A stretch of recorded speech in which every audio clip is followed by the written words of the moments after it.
वृश्चिक राशि के स्वामी है मंगल। जन्म कुंडली में आपके कर्मों का वही खाता है। अपने पिछले जन्मों में जैसा कर्म किए होंगे उसी अनुसार उपयुक्त ग्रह दशा में आपको नया शरीर मिलता है और फिर कर्मों की पूंजी से आप वर्तमान जीवन में सुख दुख और अगले जन्मों के बीज भी बोते हैं। इसलिए जन्म कुंडली देखकर आप जान सकते हैं कि इस जन्म में आपका हाल कैसा रहेगा और अगले जन्म में आपके साथ क्या होने वाला है। आप धनवान परिवार में जन्म लेंगे, राजा के समान सुख पाएंगे या लंबे समय तक चुनौतियों का सामना करना पड़ेगा। इसका जिक्र गरुड़ पुराण में भी किया गया है, जिससे भगवान विष्णु और उनके वाहन गरुड़ के संवाद के रूप में बताया गया है। आज का यह ज्योतिष का कार्यक्रम वृश्चिक राशि पर आधारित है। मई महीने वृश्चिक राशि के जातकों के लिए कैसा रहेगा, इस कार्यक्रम में विस्तार से जानेंगे। वृश्चिक राशि मई 2025 मंथली प्रेडिक्शन। इस कार्यक्रम में हम आपको सब कुछ बताएंगे। आपकी शिक्षा, आपके कैरियर, आपका व्यापार, आपकी लव लाइफ, मैरिड लाइफ कैसी रहेगी। आप अपनी प्रेडिक्शन में हर पक्ष को शामिल करते हैं, जिससे जीवन प्रभावित होता है। साल 2025 का मई महीना जिसमें कई ग्रहों के उतार चढ़ाव दिखेंगे, कई ग्रहों की राशि परिवर्तन दिखेंगे, जिसका जीवन पर सीधा प्रभाव पड़ेगा। राहु केतु का परिवर्तन होगा, गुरु का राशि परिवर्तन होगा। चलिए फिर जान लेते हैं कैसा रहेगा वृश्चिक राशि वालों के लिए मई का महीना। दोस्तों, यह कार्यक्रम जन्म राशि और चंद्र राशि पर आधारित है। राशि का फल चंद्रमा से ही फलीभूत होता है। अगर आप अपनी जन्म कुंडली का विश्लेषण करवाना चाहते हैं, इस नंबर पर अपना डिटेल जरूर भेजें। वृश्चिक राशि के स्वामी है मंगल, जो कि 9वें घर में विराजमान है।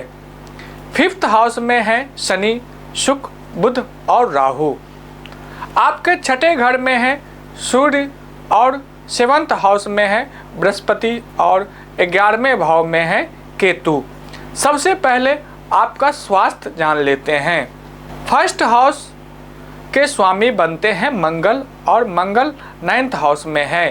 मंगल का कोई राशि परिवर्तन नहीं है, इसलिए मंगल का उतार चढ़ाव भी कम रहेगा।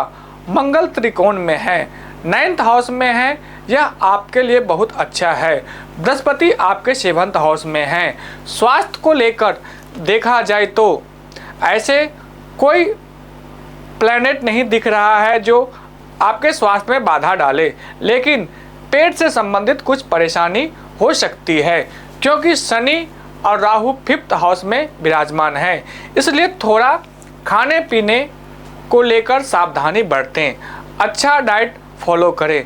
चलिए अब आगे दिखाते हैं कि आपकी पढ़ाई कैसी रहेगी इस महीने।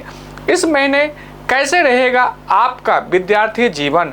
पढ़ाई का 5th भाव होता है। 5th भाव के स्वामी बनते हैं जुपिटर अर्थात बृहस्पति।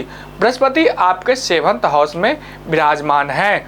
5th हाउस में शुक्र है, राहु भी है, बुध भी है और शनि भी है। दोस्तों, पढ़ाई तो आपकी ठीक ठाक दिख रही है।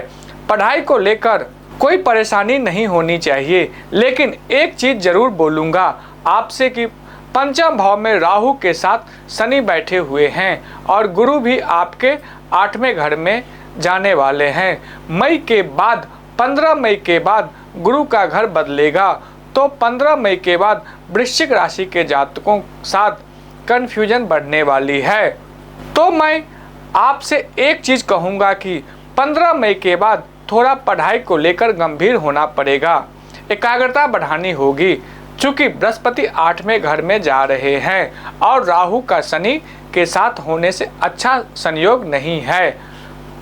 आप अगर पढ़ाई को लेकर नई योजना बना रहे हैं तो वो काम 15 मई से पहले कर लीजिए, क्योंकि 15 मई के बाद कुछ चीज़ें आपके नियंत्रण में नहीं हो सकती है, क्योंकि बृहस्पति 8वें भाव में जा रहे हैं, तो थोड़ी डिले और थोड़ी परेशानी बढ़ सकती है।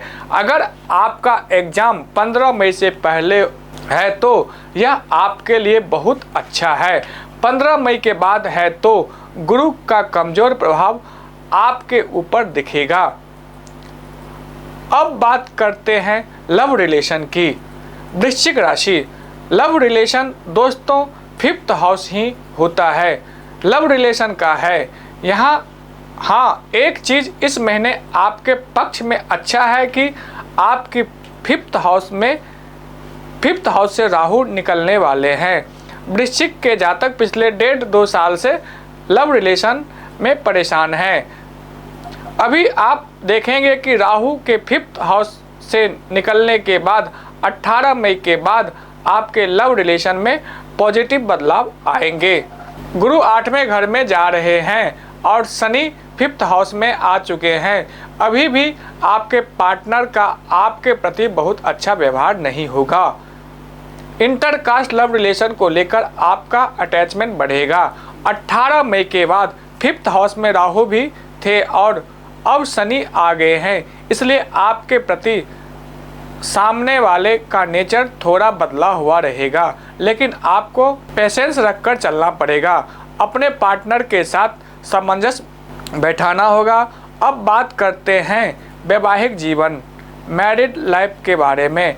आपके 7th हाउस में गुरु बैठे हैं। 7th हाउस के स्वामी हैं शुक्र यहाँ पर उच्च के हैं और राशि स्वामी मंगल 9th हाउस में बैठे हैं। तो इस महीने आपकी मैरिड लाइफ बहुत अच्छी रहने वाली है, कोई चिंता का विषय नहीं है, क्योंकि शुक्र उच्च के हैं और 11th हाउस को देख रहे हैं। बल्कि आपके लाइफ पार्टनर का जो मन है, जो मूड है, जो स्वभाव है, वह भी काफ़ी अच्छा रहेगा।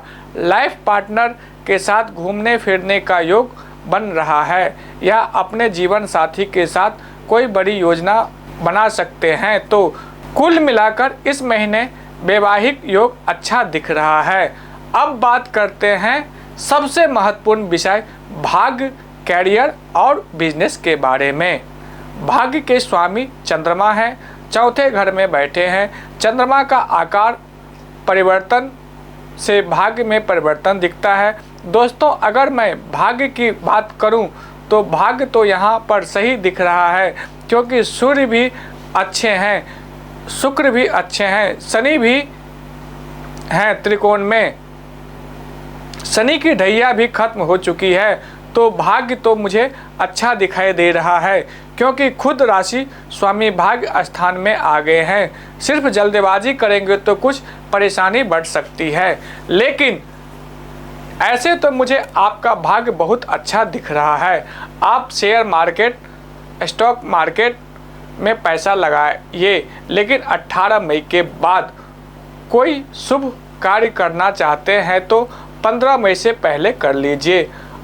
अब कैरियर के बारे में विचार कर रहे तो आपके कैरियर में बहुत बड़ा परिवर्तन होने वाला है। केतु 10वें घर में आने वाले हैं और राहु 4th हाउस में आने वाले हैं।